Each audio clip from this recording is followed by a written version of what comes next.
Hello and welcome. Global accelerator क्या है आपको मालूम है, पर अच्छी तरह अगर समझना हो तो प्रैक्टिकल तो करना पड़ेगा। तो आज इस वीडियो में हम स्टार्ट करने जा रहे हैं first lab of global accelerator multi reason EC2 traffic routing. So let's start.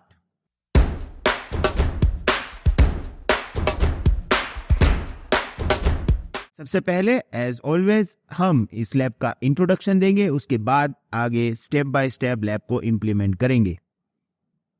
In this lab we will set up global accelerator to route the traffic between two EC2 instances in different region. एक हमारा reason रहेगा मुंबई और एक रहेगा N Virginia. अगर आप यहाँ पे देखोगे तो आपको पता चलेगा कि हम एक्चुअली क्या करने जा रहे हैं। देखिए यहाँ पे मेरे पास दो रीजन है, एक वेब सर्वर में बनाऊंगा AP साउथ 1 में, और यहाँ पे हम सेटअप करेंगे वेब सर्वर। वहीं पे हम एक दूसरा रीजन लेंगे, in our case we are going to use US east 1 N Virginia, और यहाँ पर भी हम एक वेब सर्वर सेटअप करेंगे। इन दोनों के बीच में हम ट्रैफिक लोड बैलेंस करेंगे या हम लो लेटेंसी एक्सेस प्रोवाइड करेंगे यूजिंग ग्लोबल एक्सेलरेटर। आप बोलो कि ये तो थोड़ा लोड बैलेंसर जैसा ही काम कर रहा है। यस, बट लोड बैलेंसर में क्या होता है ना, वो रीजन स्पेसिफिक है। यानी अगर आपके पास AP साउथ 1 के अलग अलग अवेलेबिलिटी जोन में लोड बैलेंसर काम कर सकता है, पर across the region load balancer काम नहीं कर सकता है। इसके लिए हमें चाहिए ग्लोबल एक्सेलरेटर। आगे नेक्स्ट लैब में हम ग्लोबल एक्सेलरेटर और लोड बैलेंसर दोनों का यूज करेंगे, तो आपको उसकी भी समझ आ जाएगी और दोनों का डिफरेंस भी मैं बताऊंगा। अभी फिलहाल आपको ये समझना है कि हमारे पास दो अलग अलग EC2 इंस्टेंसेस हैं, अलग अलग रीजन में है, और उनको हम यूज करेंगे यूजिंग ग्लोबल एक्सेलरेटर, राइट। अब ये हमें क्या प्रोवाइड करेगा? This will ensure that user are directed to the nearest server based on their location, improving performance and availability. देखो, कोई वेबसाइट अगर यू ओपन करेगा तो ऑफ कोर्स वो ग्लोबल एक्सेलरेटर का URL यूज करेगा या तो IP यूज करेगा। अब अगर वो यूजर इंडिया से ओपन कर रहा है तो ग्लोबल एक्सेलरेटर जो है उस यूजर को इंडिया में ही रीडायरेक्ट कर देगा। अगर कोई US से ओपन कर रहा है तो उसको वो US से ही रीडायरेक्ट कर देगा, यानी कि आपकी वेबसाइट नियर बाय लोकेशन से ही आपको एक्सेसिबल हो जाएगी। दूसरी बात, यहाँ पे अगर जैसे इंडिया में कुछ डाउन हो गया तो you don't need to worry about this, फिर इंडियन यूजर को भी वो US में फॉरवर्ड कर सकता है, right. We will configure each EC2 instance to a server to solve region specific content, demonstrating global traffic routing in action। जैसे ही हम वेब सर्वर कॉन्फ़िगर करेंगे आपको उसके बारे में अच्छी तरह से डिटेल में समझ में आ जाएगा। ओके, तो ये था हमारा इंट्रोडक्शन। अब एक्शन स्टार्ट करेंगे। Step number 1, launch an EC2 instance into the different region. जैसे कि मैंने आपको बोला था, दो रीजन हम यूज करेंगे, मुंबई और US ईस्ट। दोनों के अंदर हम Amazon Linux 2023 यूज करेंगे, T2 माइक्रो क्योंकि वो फ्री है। पोर्ट नंबर 80 हम ओपन करेंगे, TCP पोर्ट नंबर 80, और दोनों में हम ये यूजर डेटा स्क्रिप्ट यूज करेंगे। ये यूजर डेटा स्क्रिप्ट मैं आपको भी दे दूंगा, इस वीडियो के डिस्क्रिप्शन से आप डाउनलोड कर लीजिएगा। ये यूजर डेटा स्क्रिप्ट हमारा काम आसान कर देगा, क्योंकि हमें वेब सर्वर कॉन्फ़िगर करने के लिए नहीं जाना पड़ेगा, हमें directly web server configure ready मिलेगा। ओके, तो आपको सिर्फ ये कॉपी पेस्ट करना है। कैसे? लेट्स स्टार्ट दिस स्टेप, तो आपको समझ में आ जाएगा। तो सबसे पहले मैं अभी AWS कंसोल में पहुंच चुका हूं, यहां से मैं जाऊंगा EC2 में। अब यहां पे अभी मेरे पास कोई भी इंस्टेंस नहीं है, तो मैं लॉन्च करूंगा। मैं मुंबई में हूं, यहां पे मैं नाम दूंगा वेब सर्वर इन। ये नाम बहुत ही जरूरी है, जिससे आपको पता चले कि हाँ भाई, आपने ये वेब सर्वर इंडिया में बनाया था, right. Amazon Linux, AMI, T2 micro, ये मेरे पास की है। अब कोई भी रीजन में आप बनाओ, सॉरी मुंबई रीजन में कोई भी अवेलेबिलिटी जोन में बनाओ, कोई प्रॉब्लम नहीं है, क्योंकि हमें तो एक ही बनाना है। तो let's AWS to decide availability zone, no need to worry। हमें ओपन करना है पोर्ट नंबर 80, तो मैंने यहाँ पे allow HTTP पोर्ट कर दिया है, एक ही इंस्टेंस चाहिए। अब हम क्या करेंगे, एडवांस में जाएंगे और देखिए यहाँ पे हमें कॉपी एंड पेस्ट करना है यूजर डेटा स्क्रिप्ट। तो ये मेरे पास यूजर डेटा स्क्रिप्ट है, ये मुंबई रीजन का है, तो यहाँ पे गलती मत करिएगा। मैंने ये किया कंट्रोल ए, कंट्रोल सी और यहाँ पे मैंने पेस्ट कर दिया, राइट। स्पेस निकाल दीजिएगा, डन हो चुका है। अब मैं कर दूंगा लॉन्च इंस्टेंस। अब ये इंस्टेंस लॉन्च होने में थोड़ा टाइम लगेगा, तो मीनवाइल हम क्या करेंगे, यूएस वाला EC2 इंस्टेंस भी बना लेंगे, राइट। तो देखिए मुंबई के बदले मैं यहाँ पे ले लूंगा एन वर्जीनिया। ओके, यहां पर भी हमें लॉन्च इंस्टेंस ही करना है, तो हम करेंगे web server US, Amazon Linux T2 micro. मेरे पास एक यूएस की भी है तो उसको मैं ले लूंगा, आपके पास नहीं है तो आप नया की बना लो। और let's AWS to decide availability zone, HTTP traffic यहाँ पे हम अलाउड करेंगे। और यहाँ पे सेम हम जाके यूजर डेटा स्क्रिप्ट जो मैंने आपको दिया है, जो आपको वीडियो के डिस्क्रिप्शन से मिल जाएगा, राइट, आप ले लीजिएगा control C and control V। Okay, ये है ना, यूजर डेटा स्क्रिप्ट से क्या होता है ना, आपका काम आसान हो जाता है। वरना आपको क्या करना पड़ेगा, EC2 इंस्टेंस को SSH एक्सेस करना पड़ेगा, फिर वेब सर्वर कॉन्फ़िगर करना पड़ेगा, वो थोड़ा टाइम जाएगा। यूजर डेटा स्क्रिप्ट से आपका काम आसान हो जाएगा। और ये रीजन स्पेसिफिक वेबसाइट हम सेटअप करेंगे तो आपको पता चलेगा कि हाँ मेरा वेबसाइट USA से आ रहा है, मेरा वेबसाइट है वो इंडिया से आ रहा है, राइट। तो यहां पर हम कर देंगे लॉन्च इंस्टेंस, बस हो चुका है। मीनवाइल क्योंकि अभी USA का इंस्टेंस बन रहा है, हम जाएंगे मुंबई में। ओके, इंस्टेंस EC2 डैशबोर्ड में, ये मेरा इंस्टेंस है वेब सर्वर इन, ये इसका पब्लिक IP है। इसको कॉपी करके देखते हैं कि भाई वेबसाइट ओपन हो रहा है कि नहीं। क्योंकि हम इंडिया से वेबसाइट ओपन कर रहे हैं, मैंने यहाँ पे कंटेंट के अंदर एक इंडिया का फ्लैग रखा है, जिससे आपको पता चले कि यस वेबसाइट इंडिया से ओपन हो रहा है, राइट। सेम वे हम जाएंगे एन वर्जीनिया में। ओके, यहां पर भी हमारा EC2 इंस्टेंस अब रेडी हो चुका होगा। तो ये इसका पब्लिक IP है, इसको करेंगे ओपन थ्रू द ब्राउजर। और क्योंकि ये US कंटेंट है तो यहाँ पे हमें US का फ्लैग आना चाहिए। अभी नहीं आ रहा है, कोई प्रॉब्लम नहीं है, वो थोड़ा टाइम लगेगा, तो उसके बाद अपने आप ओपन हो जाएगा। देखिए हो चुका है, the content is being served from web server 1 in US region, और यहाँ पे USA का फ्लैग भी आ रहा है, यानी कि हमारा काम हो चुका है। ये दोनों वेब सर्वर रेडी है। अब हम यूज करेंगे ग्लोबल एक्सेलरेटर का। तो यहाँ पे मैंने सभी स्टेप्स यहाँ पे दिए, देखो ये EC2 इंस्टेंस हमारे बन गए, और उसके बाद टेस्ट कैसे करेंगे इसका स्टेप भी मैंने दे दिया। हालांकि मैंने टेस्ट कर लिया है, राइट, पर यहाँ पे माइंड मैप में भी ये है, क्योंकि आपको जब टेस्ट करना है तब आप माइंड मैप के पॉइंट थ्रू जा सको, राइट। तो अभी ये हो चुका है, इसको कर देते हैं बंद। तो वही EC2 इंस्टेंस तो हमारे रेडी है। अब हम बनाएंगे अपना ग्लोबल एक्सेलरेटर। तो सबसे पहले हमें ग्लोबल एक्सेलरेटर कंसोल में जाना पड़ेगा और वहां पे नाम वगैरह देके स्टार्ट करना पड़ेगा। Let's do this. तो देखिए मैं अभी AWS कंसोल में हूं, यहां पे मैं सर्च बार में जाके लिखूंगा global accelerator, right.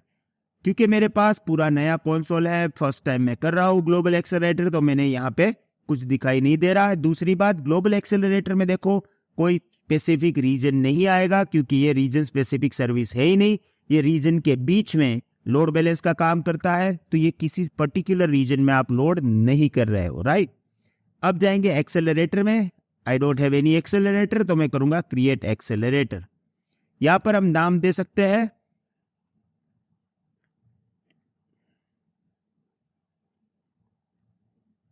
Test GA, test global accelerator. Standard और कस्टमाइज के बारे में आगे बात करेंगे, अभी हमें चाहिए स्टैंडर्ड।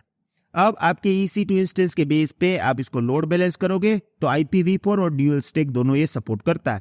ड्यूल स्टैक का मतलब होता है IPv4 with IP version 6।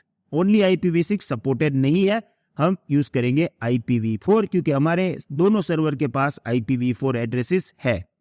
Next, अब यहाँ पे हमें सेटअप करना पड़ेगा लिसनर, राइट। लिसनर के अंदर क्या होगा, जैसे हम लोड बैलेंसर में भी सेट करते थे कि हमें कौन से पोर्ट पे ट्रैफिक को फॉरवर्ड करना है अपने EC2 इंस्टेंसेस को, तो हम यहाँ पे लेंगे पोर्ट नंबर 80 जो कि TCP पोर्ट है। TCP पोर्ट नंबर 80 यानी कि HTTP पोर्ट। अभी कोई क्लाइंट एफिनिटी नहीं करना है, हमारा पहला लैब है और हमारी सिस्टम है। पहले लैब में हम पूरी प्रोसेस को समझते हैं, तो यहाँ पे मैं सिर्फ डिफॉल्ट ऑप्शन जो रिक्वायर्ड है उसी को यूज करूंगा। तो हमने यूज किया है TCP port number 80, right. Next, अब यहां पे आपको ऐड करना पड़ेगा एंड पॉइंट ग्रुप, ओके। तो नेक्स्ट स्टेप में क्या है, ऐड एंड पॉइंट ग्रुप। अब देखिए, ये ग्लोबल एक्सेलरेटर का यूज करके आपको कितने रीजन के अंदर आपका ट्रैफिक जो है उसको फॉरवर्ड करना है। अभी अगर आप इस डायग्राम को देखोगे तो आपको पता चलेगा हम 2 रीजन का यूज कर रहे हैं, 2 लो 10 लो, it is up to you. तो यहां पे हमें 2 एंड पॉइंट ग्रुप बनाने पड़ेंगे। जितने रीजन में आपको ट्रैफिक फॉरवर्ड करना है उतने एंड पॉइंट ग्रुप आप बनाओगे, राइट। एक बार एंड पॉइंट ग्रुप बना लोगे, उसके बाद उसके अंदर आप एंड पॉइंट डालोगे। जैसे कि हमारे ऑप्शन में एंड पॉइंट है EC2 इंस्टेंस, ओके। करते हैं प्रैक्टिकली, समझ में आ जाएगा। तो ये पूरा प्रोसेस है, मैंने यहाँ पे आपको दे दिया है। एक हम इन वर्जीनिया के लिए डालेंगे और एक हम डालेंगे AP साउथ 1 के लिए, right. So let's do this. देखिए यहां पे पहले रीजन हमारा कौन सा है, US ईस्ट 1। अब यहां पे ट्रैफिक डायल, ट्रैफिक डायल का मतलब है कितना प्रतिशत ट्रैफिक आपको इस रीजन में फॉरवर्ड करना है। मैं क्या कर रहा हूं, 100% फॉरवर्ड कर दो, क्योंकि हमें यह टेस्ट करना है कि अगर कोई यूजर USA से ट्रैफिक सेंड करेगा यानी कि ओपन करेगा वेबसाइट, तो US में खुलना चाहिए, इंडिया से ओपन करेगा तो इंडिया से खुलना चाहिए। तो हमें ऐसा नहीं है कि 50-50 डिवाइड करना है, हमें यही करना है कि नियर बाय लोकेशन से यूजर को वेबसाइट ओपन करने देना है। तो ये एक हो गया एंड पॉइंट US ईस्ट 1 के लिए। अगर आपको ट्रैफिक 50% देना है तो आप 50% डायल भी सेट कर सकते हो, यानी कि जो भी ट्रैफिक आएगा 50% टू भाई US में सेंड करेगा, 50% टू इंडिया में सेंड करेगा, राइट। तो ये भी हो सकता है। हम अभी 100% पे जाएंगे। अब यहाँ पे है ऐड एंड पॉइंट ग्रुप, क्योंकि हमारे पास 2 रीजन है। तो दूसरा हमारा रीजन कौन सा है, AP साउथ 1। और अभी मैं ट्रैफिक डायल 100% ही दे रहा हूं। 50-50 कर सकते हो, पर हमें जो चेक करना है लेटेंसी बेस, उसमें वो 50-50% प्रॉब्लम करेगा, इसलिए मैं अभी 100% ही यहाँ पे दे रहा हूं, राइट। अब हम करेंगे नेक्स्ट। अब देखिए हमने यहाँ पे एंड पॉइंट ग्रुप तो बना लिया, पर एंड पॉइंट ग्रुप के अंदर EC2 इंस्टेंस हमें यूज करना है, वो अब हम ऐड करेंगे। तो देखिए यहाँ पे है हमारा पहला and point group US east 1। तो इसके अंदर हम एंड पॉइंट डालेंगे यानी कि EC2 इंस्टेंस डालेंगे। तो मैं करूंगा add and point. And point में आप क्या डाल सकते हो, application load balancer, network load balancer, EC2 instance और इलास्टिक IP। हम यूज करेंगे EC2 इंस्टेंस। आगे मैं लोड बैलेंसर भी आपको सिखाऊंगा। अब जैसे ही आप EC2 इंस्टेंस सिलेक्ट करोगे, वो आपको बोलेगा कि जो EC2 इंस्टेंस आपका US ईस्ट में है वो लिस्ट में आ जाएगा। क्योंकि हमने नाम दिया था, हमारे लिए दिक्कत नहीं है। देखो वेब सर्वर US, तो मैंने वो ऐड कर दिया। अब अगर मल्टीपल EC2 इंस्टेंस है, उसके बीच में भी आपको कोई वेट देना है तो आप दे सकते हो, पर हमारे पास तो एक ही है। So let's go with the default weight 128। अब यहां पे AP साउथ 1 लिया, ऐड एंड पॉइंट, यहां पे हो गया हमारा EC2 इंस्टेंस, और ये देखिए वेब सर्वर 1 भी आ चुका है। अभी यहाँ पे एक ही है, मल्टीपल होता तो वेट की जरूरत पड़ेगी, पर अभी कोई चेंज करने की जरूरत नहीं है, राइट। तो ये हमने यहाँ पे एंड पॉइंट डाल दिया है, राइट। अब हम करेंगे क्रिएट एक्सेलरेटर। अब देखिए ये थोड़ा टाइम लगाएगा, अभी एक्सेलरेटर जो है वो क्रिएट होगा, ओके। अभी देखिए ये डिसेबल है, थोड़ा टाइम लगेगा, उसके बाद आपका एक्सेलरेटर जो है वो इनेबल होगा। देखिए अभी ये इन प्रोग्रेस है, ओके। तो हमें थोड़ा राह देखना पड़ेगा। वैसे तो यहाँ पे एक्चुअली इनेबल ही आना चाहिए, पर अभी डिसेबल आ रहा है, तो नो प्रॉब्लम। हम क्या करेंगे, इस एक्सेलरेटर के अंदर जाके यहाँ पर कर देंगे एडिट, और देखिए इनेबल और डिसेबल एक्सेलरेटर, तो इसको कर देते हैं enabled, okay, and save the changes. Actually by default वो इनेबल ही आता होगा, पर समहाउ मेरे से क्लिक हो चुका होगा, तो इसलिए वहां पे डिसेबल आ रहा था, तो अभी हो चुका है। अब हम क्या करेंगे, इस URL का यूज करके वेबसाइट ओपन करेंगे, देखते हैं ओपन हो रहा है कि नहीं हो रहा है। अगर नहीं होगा तो वी हैव टू वेट, देखते हैं। क्योंकि मैं इंडिया से वेबसाइट ओपन कर रहा हूं ग्लोबल एक्सेलरेटर URL का यूज करके, तो मुझे एक्चुअली इंडिया का वेबसाइट ओपन होना चाहिए। क्योंकि अभी जस्ट मैंने इनेबल किया है और ये इन प्रोग्रेस दिखाई दे रहा है, तो थोड़ा सा टाइम लगेगा। हम वेट करते हैं, जैसे ही वेबसाइट ओपन होगा I will come back. Sorry to interrupt you, I know that video बहुत ही इंटरेस्टिंग है, पर अगर आप ये 100 डेज चैलेंज के सभी वीडियोस पूरे देखना चाहते हो तो हम आपको 2 ऑप्शंस दे रहे हैं। ऑप्शन नंबर 1, हमारी वेबसाइट www.cloudfoxhub पे चाहिए। वहां पे आपको एक 100 डेज यूट्यूब चैलेंज कोर्स मिलेगा, उसको सब्सक्राइब करिए। हमारा प्राइस बहुत ही कम है, जस्ट 499 रुपीज। ये जो भी वीडियोस हम यहां पे यूट्यूब पे डालते हैं, वही फुल वीडियो आपको इस पर्टिकुलर कोर्स में मिलेगा। 240 वीडियोस टोटल मिलेंगे। दूसरा, एक बहुत ही अच्छा ऑप्शन है जो हम आपको यूट्यूब के थ्रू देंगे। Now you can join our YouTube elite membership program as well. ये मेंबर बनने के लिए आप हमारी YouTube channel Cloud Fox Hindi पे जाइए। वहां पे एग्जैक्टली सब्सक्राइबर बटन के बाजू में आपको एक ज्वाइन बटन मिलेगा, वहां पे ज्वाइन करिए। आपको मंथली सिर्फ और सिर्फ 89 रुपीज पे करना है और ये सभी वीडियोस आपको फुल तो वहां पे मिलेंगे ही, अप टू 240, और कई सारे कोर्सेज जो हम फ्यूचर में डालने वाले हैं वो सब आपको मिलेंगे सिर्फ 89 rupees per month. I hope you will join this. Thank you very much. Goodbye.